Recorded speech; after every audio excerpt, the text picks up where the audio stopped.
David, it's match day -1. We've only arrived in Poland today. We've only arrived at the stadium. You've done your press. This is really impressive surroundings here, isn't it? Yeah, it's impressive. Game we knew when the draw was made, the level of opposition that we were going to play. But again, I know the boys are certainly impressed by the stadium. We know how difficult the challenge is going to be tomorrow night. Also, more importantly, again, but there was large parts in the game last week. I said after the game that I had to be positive. I could take positives out of it, and I have done. So we'll come into this game. We know again we need to be sensible in the way we set up, because the players at the top end of the pitch can hurt you. We found that out. Our cost last week, given some of the mistakes that we made, and we'll need to be defensively better. We'll certainly try and be that. Fourth in the Polish league, they're unseeded, and they showed with their 5 goals last week that this is a team going places with a 21,000 brand new stadium.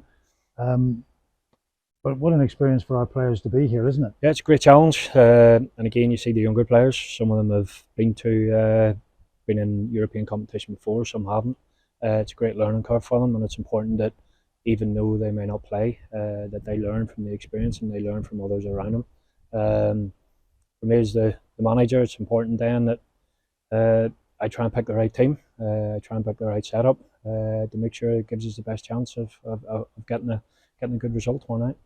We had the heat in Albania, and we arrive here and it starts to rain. So you get all sorts of extremes in European football, don't you? I think we're well used to rain. I think it's been raining, and certainly where I live in Bangor, for about the last 7 days solid. So yeah, we had the challenge, the humidity, the heat, 28, 29 degrees in Albania, something that I talked about that we had prepared for. So it shouldn't be any excuses for the heat and the weather tomorrow night. But the challenge is being set down. You're playing in European football, you're playing away from home. No matter who you play, it's going to be a really tough game.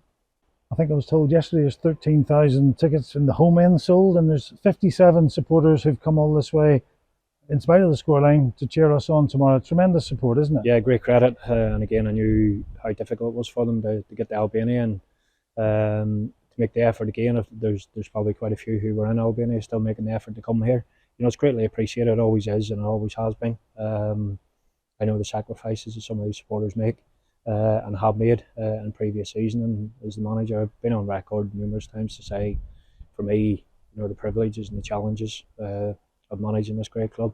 And I say that will continue. To say fair play to the supporters. We want to go and put a performance on tomorrow night, and they can go and enjoy hopefully their trip to Poland. All the very best for training tonight, and even more so all the best for what's sure to be a tough game here in Poland tomorrow night, David. Thanks, Andy.